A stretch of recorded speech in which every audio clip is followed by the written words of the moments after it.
कांग्रेस भाजपा पर जमकर बरसी बसपा अध्यक्ष मायावती, बोली पूंजीपतियों के लिए काम करती हैं दोनों पार्टियां।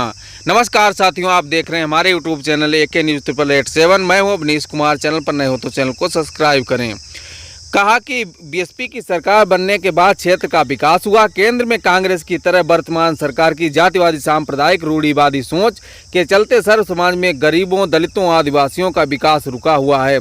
पूरे देश में दलितों, पिछड़े वर्गों से जुड़ी आरक्षण कोटा की हजारों सीटें अभी तक नहीं भरी गई हैं। बसपा अध्यक्ष मायावती ने बड़ा हमला बोलते हुए कहा कि पूर्व मुख्यमंत्री मायावती ने कहा कि विंध्याचल मंडल के मड़िहान तहसील के समीप चुनावी जनसभा को संबोधित किया। मायावती ने हजारों की संख्या और मंडल के तीनों जिलों में पार्टी समर्थित प्रत्याशियों को संबोधित करते हुए उन्होंने कहा कि कांग्रेस भाजपा पर जमकर मायावती ने निशाना साधा। आपको बता दें कि उन्होंने कहा कि देश में गरीब परिवारों को फ्री में थोड़ा सा राशन दिया जा रहा है, इससे उनका कोई भला होने वाला नहीं है। जब चुनाव आता है तो मुफ्त राशन की आड़ में भाजपा RSS लोगों को गुमराह कर वोट लेने का प्रयास कर रही है। ये राशन पार्टियां अपने जेब से नहीं देती, बल्कि जनता जो टैक्स देती है उससे ये राशन आता है। मायावती ने कहा कि जनता को किसी बहकावे में नहीं आना है। गरीबी, बेरोजगारी राशन से नहीं बल्कि हर हाथ में काम देने से दूर होगी और ये कार्य बसपा करेगी। आगे कहा कि इस बार कांग्रेस की तरह ही भाजपा सत्ता में आने वाली नहीं है। कांग्रेस की अगर वोटिंग मशीनों में गड़बड़ी नहीं करते हैं।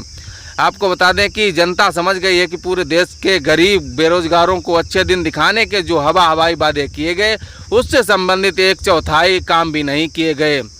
यूपी की पूर्व मुख्यमंत्री ने कहा कि कांग्रेस और भाजपा का ज़्यादा समय बड़े पूंजीपतियों, धन्ना सेठों को मालामाल बनाने में लग गया है और वे उन्हीं के आर्थिक सहयोग से कार्य कर रहे हैं। कहा कि सुप्रीम कोर्ट के आदेश पर बांड से पैसा लेने का खुलासा हुआ। कांग्रेस और बीजेपी व सहयोगी पार्टियों ने धन्ना सेठों से पार्टी चलाने व चुनाव लड़ाने के लिए अरबों खरबों रुपए लिए।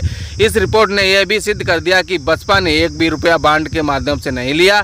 कांग्रेस की तरह ही भाजपा भी ज़्यादातर जांच एजेंसियों का राजनीतिकरण कर दिया है।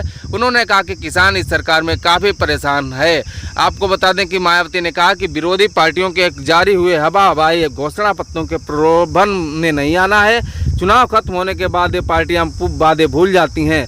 बसपा चुनाव में घोषणा पत्र जारी नहीं करती है। हमारा काम करने में विश्वास है। केंद्र में हमें मौका मिलता है तो हम काम करके दिखाएंगे। जनसभा में उमड़ी भीड़ के देखकर कहा कि इस बार परिणाम बदलने वाला है। मिर्जापुर, सोनभद्र व भदोही से बीएसपी उम्मीदवारों के लिए जनता से वोट का समर्थन मांगते हुए मायावती ने कहा कि हमने विरोधियों से गठबंधन नहीं किया। बीएसपी अकेले चुनाव लड़ने की घोषणा कर चुकी है।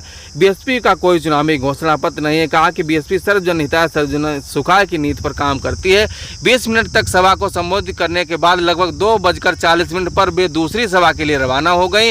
इस अवसर पर मिर्जापुर लोकसभा प्रत्याशी मनीष तिवारी, सोनभद्र से धनेश्वर गौतम तथा भदोही से हरिशंकर चौहान आदि मौजूद रहे।